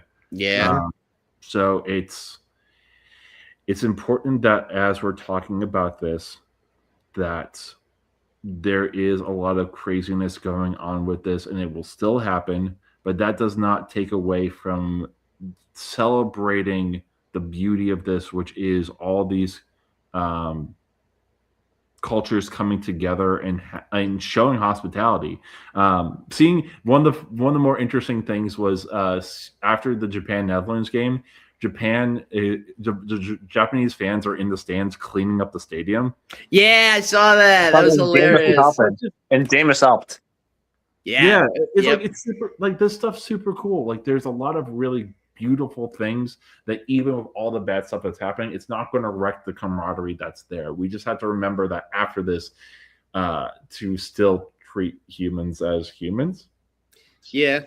It feels like this World Cup has the potential to be like a good World Cup in spite of the surrounding circumstances, if that makes sense. Yeah. Speaking about that, how's the UFC, Matt? Oh, jeez. It was a bummer. Like I don't know. Sorry, boys. Hey, Debo, I am crashing, so I'm gonna head out a little early today. I've been up since 3:30, so I am. All right, go to bed. I'm losing steam pretty quickly. It's all good. It's all good. You have a good night, Ryan. Thanks. Good night, guys. Good night. Good night. I honestly really don't have much to say about it. So I guess we'll end with this. Like Kyle, like it just very much looked like what America would look like if you got rid of multiculturalism. Like it was just it was a lot of forced patriotism with like a lot of white trash. Like it was really bad. And like all of the fights ended in knockouts, and like that's fun and exciting to like a degree, but like outside of the last fight was really good. Like I'm not gonna lie about that. That last fight was really impressive, and it had one of the best upsets in UFC history. That's not bullshit. That is true. But like again, that's an example of that being successful in spite of the surrounding circumstances. Like Kyle, like I'm not saying this to be intentionally uncomfortable. I'm not saying this to be like a jerk. Like I'm being serious. Like it was really fucking white. It was really white. It was really white trash. It was just really, really just like, it was just bad. Like it just like I just saw that and I was like, oh, that's what they're going for. That's why they want to get rid of us, which like, that sucks. Enjoy your bland ass food and your bland ass music. And it was also just like a lot of like forced patriotism, forced red, white, and blue. And like, look, man, like I feel like I'm a pretty like laid back person and all that jazz, but like Kyle, like there are things in this country that are sacred. The White House is supposed to be sacred, man. I don't want fucking fighters walking through the dining room where Thomas Jefferson once ate. I don't want a fighter walking through the Oval Office as his entranceway. Like it was bad, Kyle, and it was really corny. And it was cool that like, and like it also didn't even feel like a real UFC event. Like I was even talking to my buddy Mark, who like Mark. So Mark, background about Mark, you know Mark. Mark aligns with us. Like Mark agrees with us. He's just not loud like us. But like when it comes to UFC and stuff like that, he's better than me about putting that stuff aside and all that jazz. And even Mark was just like, yeah, I don't like this forced patriotic aesthetic. And like, this didn't even feel like a real card. There were some cool moments. There's some cool outcomes that came from it that set up fun future fights. But like overall, like the card had some cool moments that overperformed and over-delivered, but overall the card was what people thought the card was when it got announced, which was underwhelming. Like I still thought it was underwhelming. It's still a win for the UFC. because it got all eyes on them. I do wonder at what cost, because like in the short term, and I guess in the long term, but I still don't know how. Like in the long term, it's not going to affect them, I guess, but also like it's still not a good look though. I feel like it just wasn't good. Like even people in the MMA sphere are like trying to like celebrate it and stuff like that, but like I was talking to Jay yesterday. I was talking to Jay about it, and Jay was also like, yeah, this is just really white trash. I was talking to my friend Gary, he's like me. He's half Latino, he's half white. And I was talking to him about it, and he was like, that's just white trash, man. Like, that's just straight up white trash. Like, that was just like, I'm sorry to keep saying that over and over again. And I know that that's a phrase that can trigger some people if anyone's watching and stuff like that. But it was just really, really, really, really, really, really, really white trash. Like, I thought it looked really bad, because then also none of it was patriotic. It was just a jerk off of the president, which like, that's disgusting. Like that desecrated the White House, man. Like, that desecrated the White House, which like, that's supposed to mean something. I know Trump's changed it, so it doesn't necessarily as much anymore. F that. It's supposed to. No, I mean, I agree. And like you said something, and I actually thought of keeping this question until now, because we were talking about like how do you separate, the UFC from what a lot of people in that field support, right? And there are other bodies of MMA, from what I understand, right? There are other leagues of MMA. So correct me if I'm wrong, right? UFC isn't just the sole provider of MMA, right?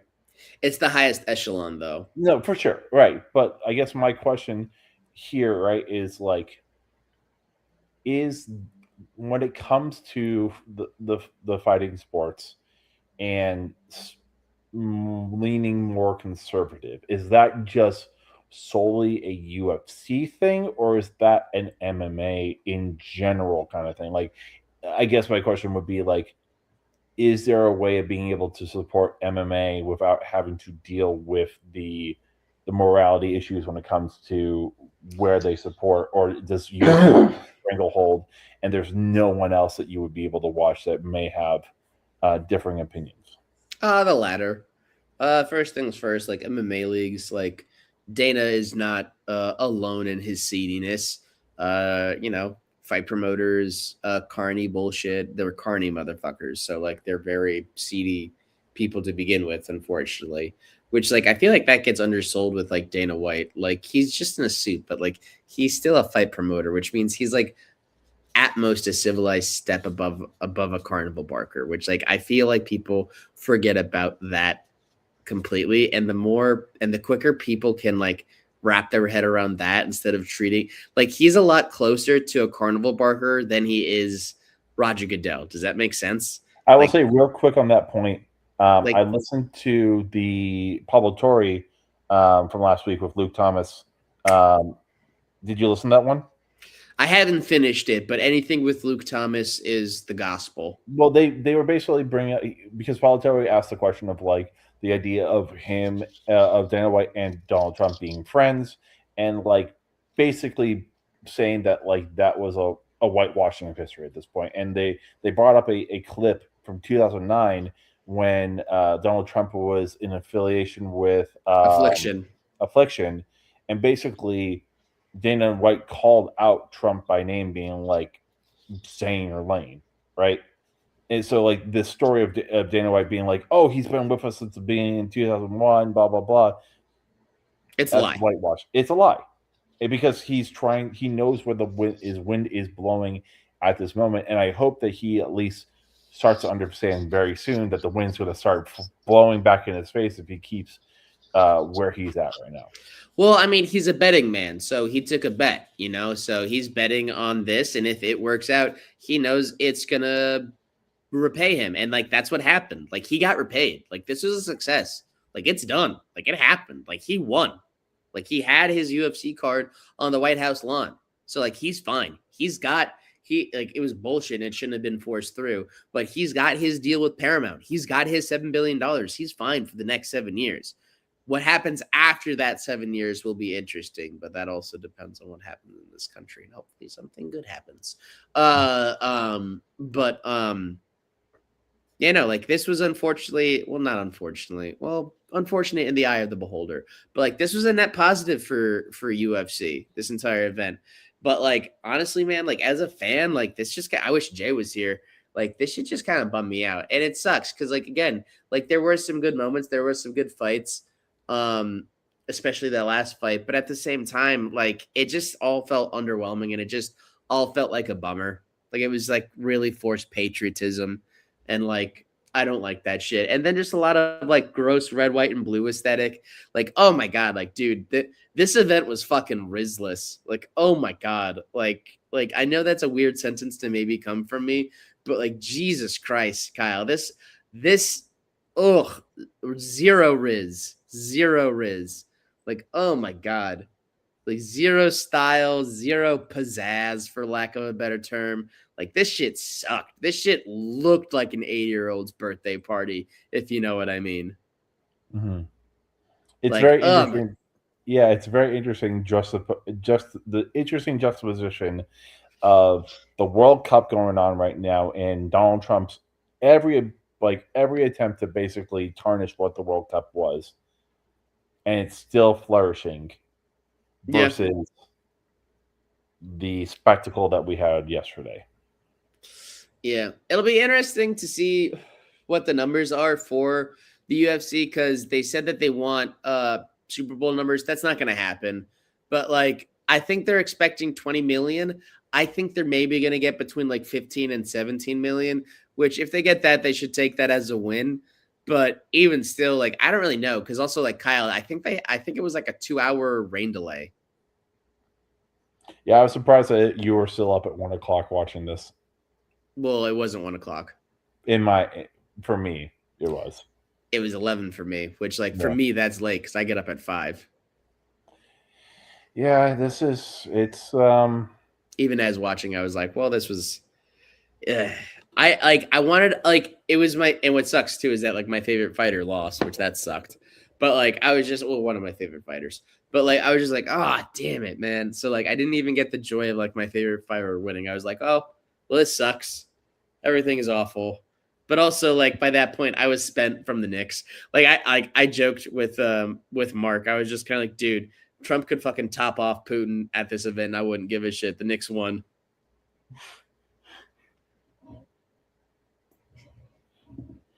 Oh, man. I was so euphoric from the Knicks winning. I was so drained and just like emotionally empty heading into that event. I was like, I don't give a fuck. And then I watched it and I was like, oh, this kind of sucks. Like, it's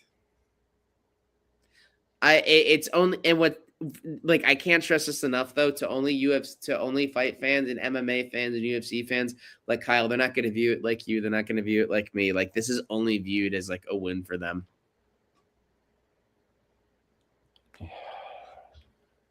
Yep. And now we're going to have more, what was it? We're going to have diplomacy. Diplomacy of this fucking shit. Like, what the actual shit? Which, like, I will say, no, we're not. Like, that's complete bullshit. Like, that is not going to happen. I'm not so literally, I did not think we would have a fucking cage match in Washington DC. So no, that I knew was going to happen. The second he got reelected and the second, like, Dana was hanging out with him that much, I was like, yep, that's going to happen. The only way that wasn't going to happen was if he died. And the second he didn't die, I was like, well, I guess this is going to happen.